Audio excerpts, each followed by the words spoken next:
morning, everyone. Fellow Toastmasters from across the world. What an exciting opportunity we have here today. When Paul and I first met to discuss this topic, we were literally blown away.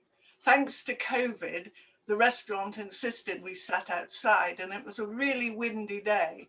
And I spent most of my time chasing my notes around the courtyard.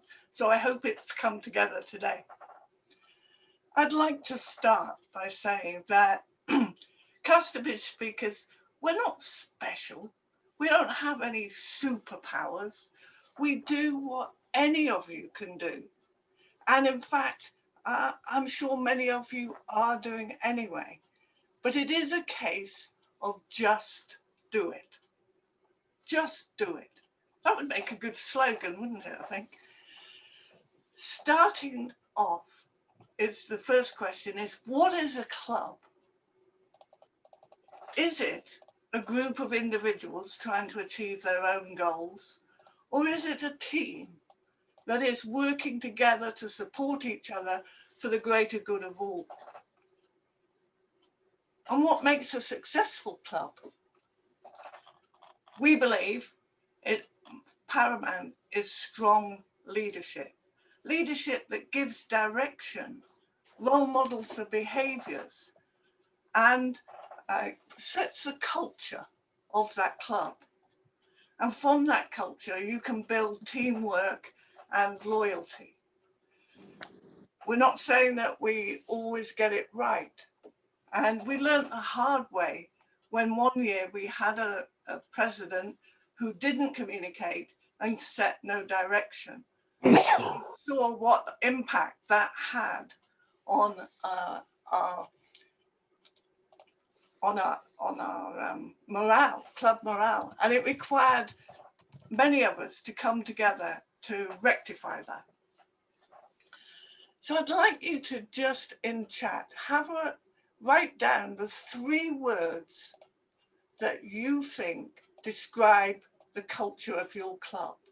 So if you can write down 3 words that describe the culture of your club now, what would those 3 words be?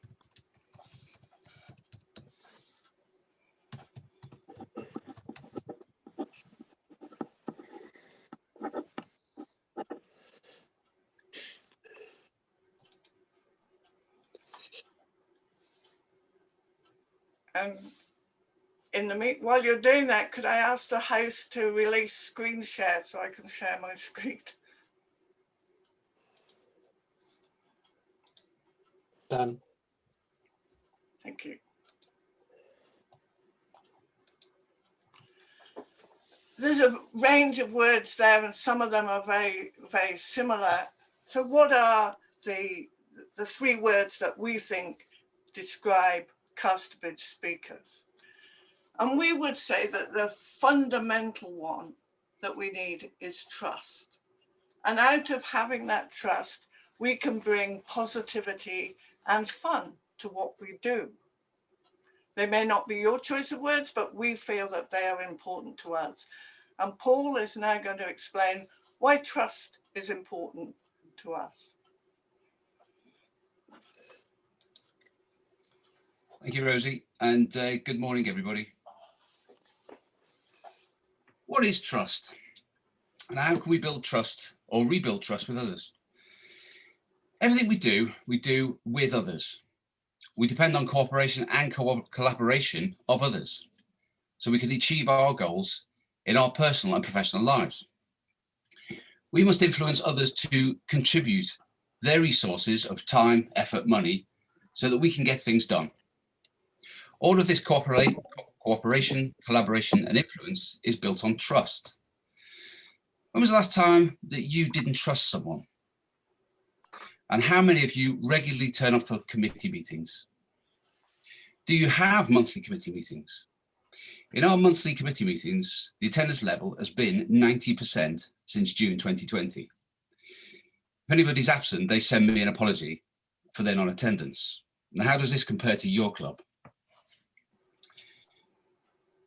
Now, I'd like to tell you about 4 cores of credibility.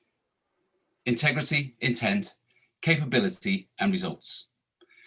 So integrity is more than just honesty. It's congruency, having the courage to act in accordance with your values. Do what you say you will do. Do you do what you say you will do? What is your intention? Are you open, honest, and transparent with your club? What direction do you see your club going in? If someone doesn't trust your intent, they're always wary and will keep a watchful eye on you. They will question your behavior, and then you'll find yourself explaining and justifying your actions.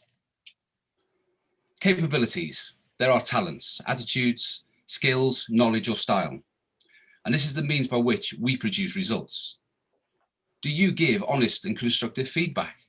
Not just in speeches, but to as your role on your committee. And your results matter. They are your credibility. They are our ability to establish and maintain trust with others. Do you turn up for committee meetings? Are you accountable for your actions? So the first two cores of credibility, integrity, and intent have to do with your character. And the second two cores of credibility, your capabilities and results, have to do with competence. But all four cores are extremely important in building trust. Now, I'd like to take part in another, this is anonymous, activity poll. On a scale of 1 to 10, how much trust is there in your club? 1 being, I trust nobody in the club, and 10 being, I trust the majority of the members of the club. Should have it on your screen now. The Antonio, please could you share the poll? Can you see it? I have it on my screen. Yeah. Excellent.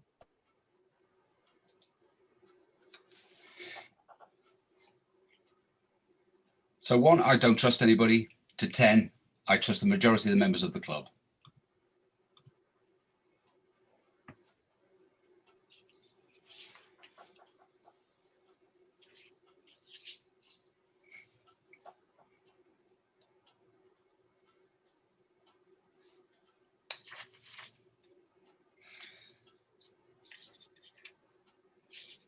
Okay, do we have the results to that poll?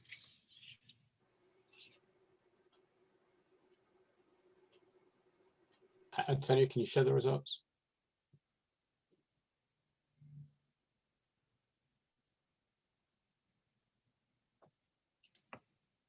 Okay, we've got. Yeah, if you click share results, everyone will see that. Close it. Can you see that? Yeah. Yeah, I've got it on my screen. Thank you. They can say that overwhelmingly there is a culture of trust, but there are still 1 or 2 people at this end of the screen. That's an interesting result. Thank you for that, everybody. And I'll hand you back to Rosie, who will continue on her theme. Thank you, Paul. Trust, we've said, is so critically important, and out of that we can get positivity. And what does positivity mean to you in your club? For us, it means being proactive, providing that service to the club. It's saying, what can I do for the club? And if I can quote or paraphrase a famous quote, ask not what will my club do for me, but what will I do for my club? And it's about having a will-do attitude. I know we talk about can-do attitude, and it's very easy to say, oh, I can do that, or we can do that, but do you actually do it? It's having a will-do attitude, and that's very different to having apathy in the club. I remember when Paul first took it on the role of president, he said to us, all I ask is if you say you will do something, you will do it. I'll just share my screen again, because to ask you in your club, how often do you hear these sort of statements coming from people? Oh, well, it's not my fault, it's them. Oh, I forgot. Oh, I'm too busy. So and so. Their excuses for not doing it. And the other thing that impacts on positivity, and I don't know if any of you have them in your clubs, are the mood hoovers. You know the people I'm talking about. The people who go, oh yeah, but that's not my role, or oh, that won't work. We've tried that before, it'll never work. Or no, it's got to be exactly right. And I don't know if you find, but the mood hoovers are amazing at sucking out the energy and the positivity, the productivity and the morale of the club. And nothing impacts on creativity more than negativity in what they do.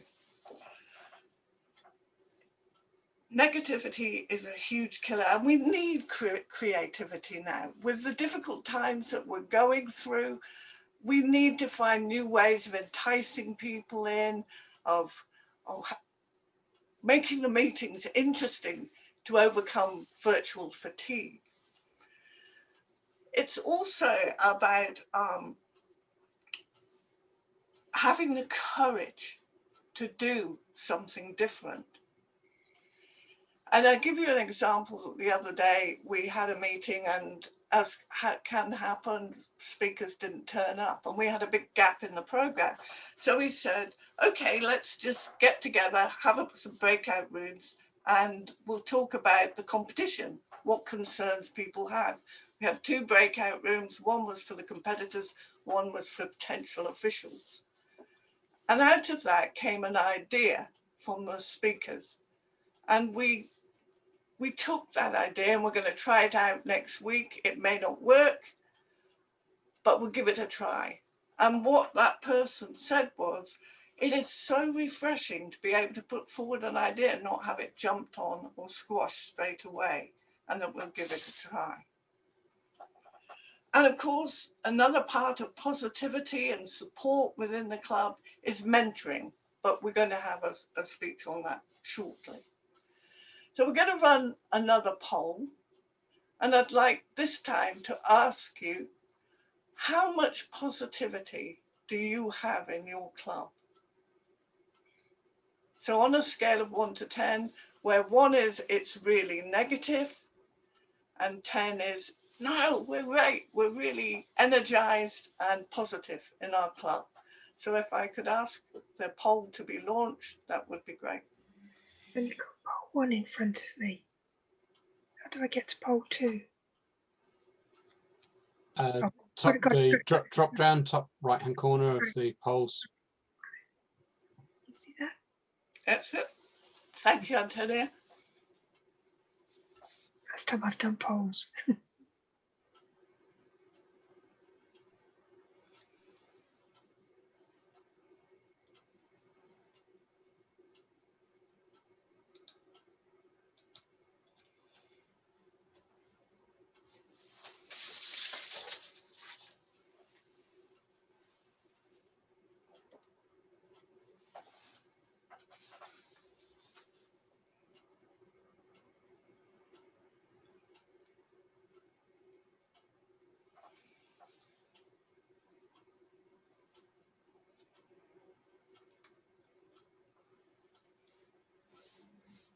%4% have voted. 55.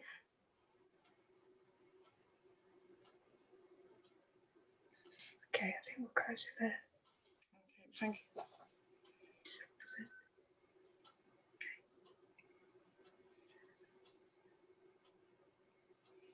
That's fantastic. There is some really good positivity within the clubs, and that certainly helps. But there's maybe some of you that feel that you may need to work on it. Obviously, out of positivity, you can have the fun. And back to Paul to talk about the fun that we have at Castlebridge. Thank you, Rosie. Fun. What does it mean? I noticed in the chat, a lot of you put fun. So obviously you agree with us. The brain is a wonderful organ. It starts working the moment you wake up in the morning, and it does not stop until you are chosen for table topics. Why have we chosen the word fun to describe Casterbridge speakers?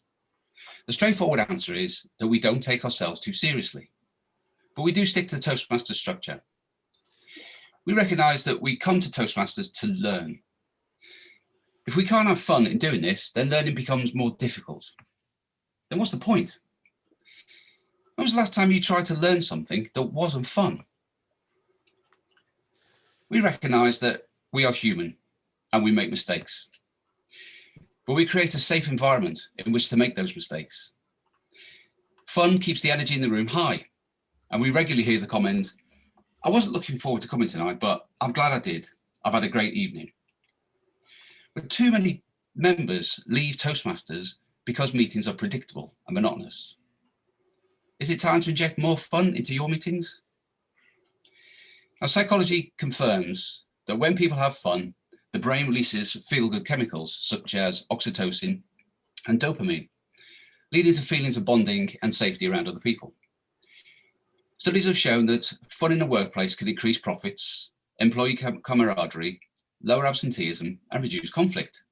Now, Toastmasters is not a profit-making workplace. But there's every reason, however, to assume that the increasing fun at meetings can have similar effects. Members who connect with others in an environment of fun will be more productive, creative, and accepting of others. And they're more likely to stay in Toastmasters and be more committed. So in conclusion, fun gives us a bond to others. We feel connected to those we're having fun with. Fun gives us feelings of safety. We're in a safe place to make mistakes and learn.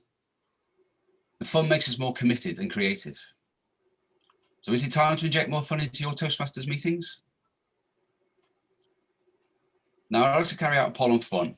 I think I know the answer to this one. On a scale of 1 to 10, how much fun are your club meetings? 1 being no fun at all, or 10 being lots of fun? So, Antonio, if you could release that poll, please.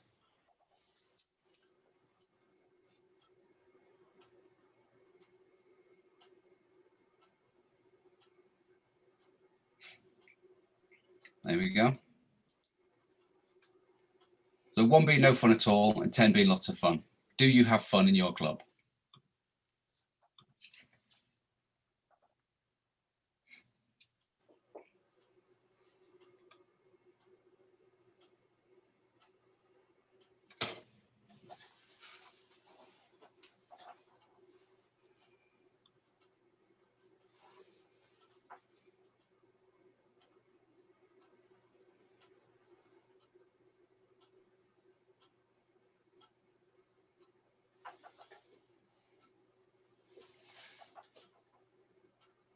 Do you have the results, Antonio? That's 82%. Okay, show results.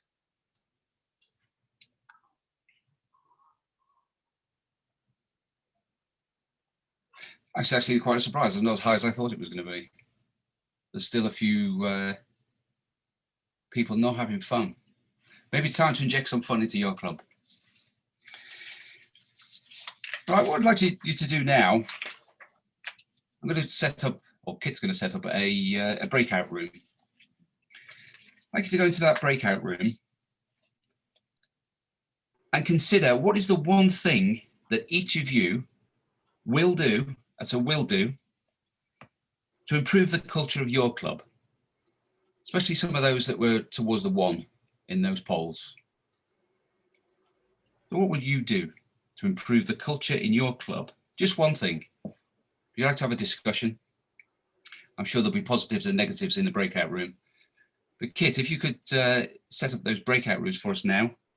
The rooms are set up. Do you want me to open them? Yes, please. Right, so everybody, you'll be moved into a breakout room. It might take a little moment for you to get there, but you'll be in a breakout room with about 9 other people.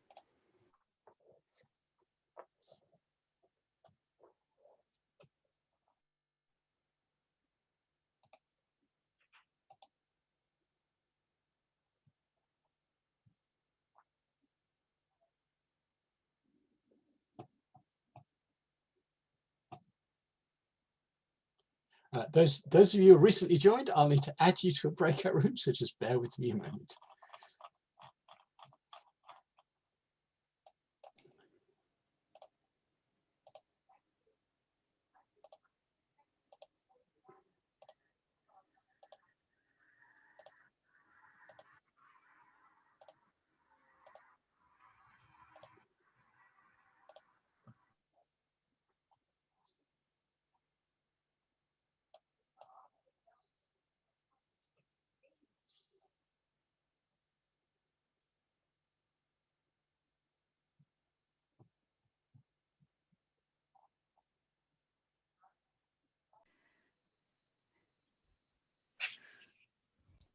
Hopefully everyone's back and we haven't left anyone in a breakout room, which has happened at Casterbridge Speakers.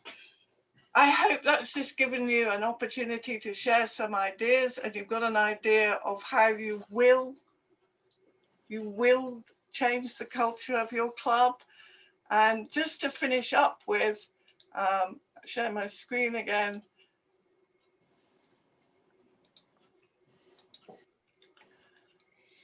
We talked about it being, I will do. So in the chat, what I would like you to do is to write a promise to everyone here. In order to improve your club culture, I promise I will do what? What's one thing you will do in the coming months to improve the culture of your club? If you could put that in chat, that would be great.